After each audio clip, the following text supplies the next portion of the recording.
Assalamualaikum warahmatullahi wabarakatuh. Selamat pagi anak-anak, kembali lagi bersama Ibu Lesi. Apa kabarnya hari ini? Alhamdulillah, luar biasa, Allahu Akbar. Semoga semuanya dalam keadaan sehat ya. Sebelum memulai pembelajaran hari ini, alangkah lebih baik jika kita berdoa terlebih dahulu. Berdoa menurut kepercayaannya masing-masing dimulai. Berdoa selesai. Jangan lupa ya anak-anak, setiap kita akan melakukan sesuatu, kita harus berdoa terlebih dahulu sebagai bentuk rasa syukur kita kepada Tuhan yang telah memberikan segala kenikmatan untuk kita. Ada yang masih ingat sebelumnya kita belajar apa ya? Ya, betul sekali. Sebelumnya kita telah belajar tentang bencana alam. Nah, pada hari ini kita akan belajar mengenai pengaruh perubahan fisik terhadap daratan. Tapi sebelumnya, Ibu lihat kok pada loyo ya. Sudah sarapan semuanya? Wah, ternyata sudah sarapan semua, tapi kok masih pada loyo? Kita tepuk semangat dulu yuk. Semangat, semangat. Udah kembali kan semangat semuanya? Pada pembelajaran hari ini kita akan mempelajari tentang 4 hal, yaitu erosi, abrasi, tanah longsor, dan juga banjir. Kenapa sih Bu kita harus mempelajari ini? Nah, tujuan dari pelajaran ini yaitu supaya kita dapat terus menjaga dan merawat lingkungan kita agar terhindar dari bencana alam, serta terjaganya lingkungan kita supaya tidak rusak, sehingga kita dapat tinggal dengan aman, nyaman, dan sejahtera. Nah, anak-anak, lingkungan fisik itu adalah seluruh penampakan di permukaan bumi. Permukaan bumi yang tertutup oleh tanah disebut daratan. Nah, perubahan lingkungan fisik dapat terjadi secara alami dan juga secara buatan atau dengan campur tangan manusia. Perubahan lingkungan fisik secara alami dapat terjadi karena peristiwa alam, di antaranya angin, hujan, gelombang laut, dan juga matahari. Sementara perubahan fisik yang terjadi karena campur tangan manusia, di antaranya penebangan pohon secara liar, membuang sampah sembarangan, dan lain-lain. Langsung saja kita ke perubahan lingkungan fisik terhadap daratan. Yang pertama, ada erosi. Apa sih erosi itu? Erosi merupakan salah satu penyebab berkurangnya kesuburan tanah. Dengan terjadinya erosi, lapisan tanah yang subur hanyut terbawa arus air. Lama-kelamaan, tanah menjadi tandus.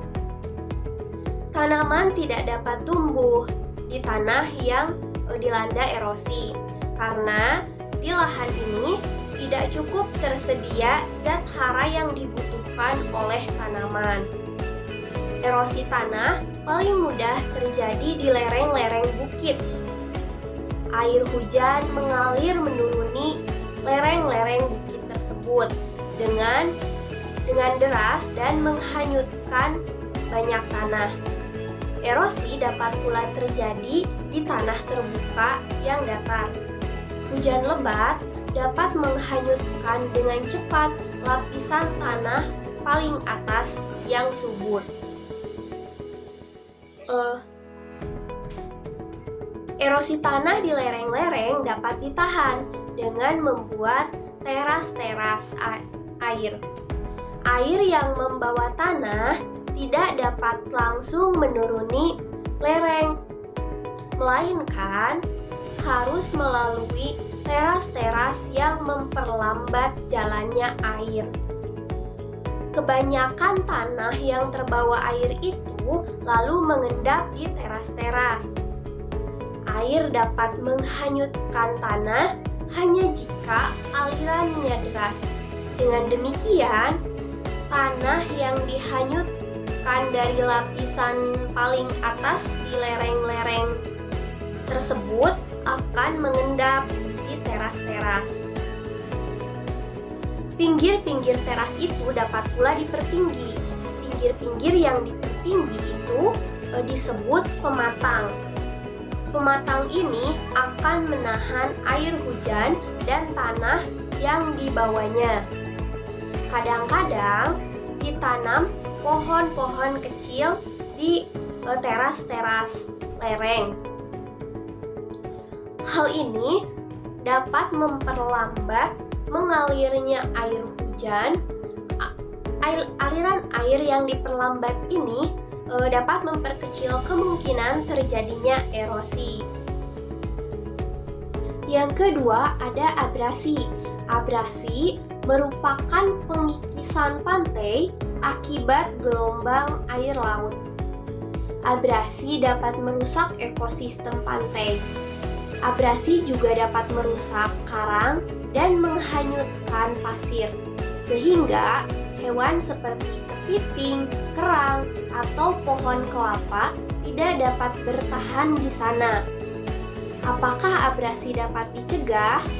Tentu abrasi dapat dicegah dengan pemasangan beton berbentuk balok atau tabung yang amat berat.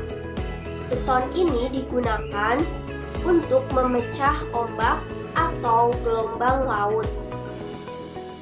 Abrasi pantai juga dapat dicegah dengan melakukan penanaman pohon bakau.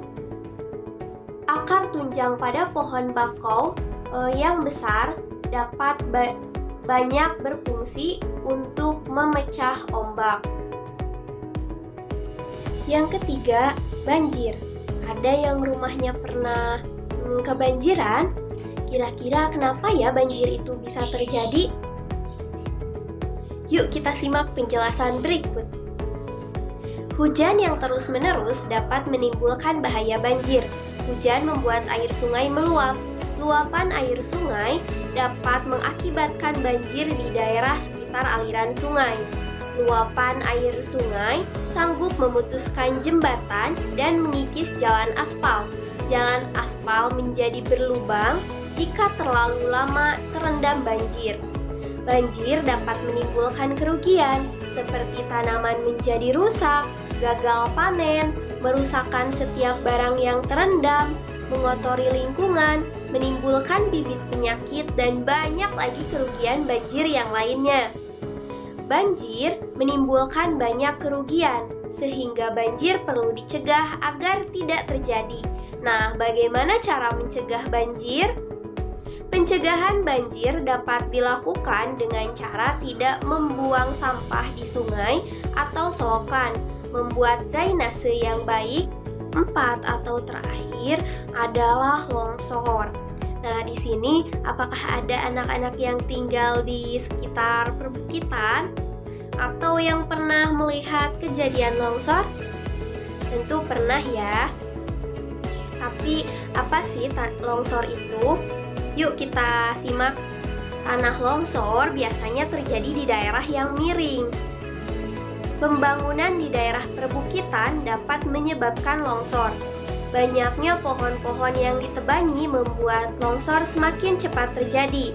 Ternyata, waktu pembelajaran kita saat ini sudah habis. Sampai jumpa di lain kesempatan. Sebelum mengakhiri pembelajaran, marilah kita berdoa bersama-sama dengan mengucapkan hamdalah. Alhamdulillahirabbil alamin. Sekian yang dapat Ibu sampaikan. Jangan lupa belajar dan jaga kesehatan. Sampai jumpa di lain waktu. Wassalamualaikum warahmatullahi wabarakatuh.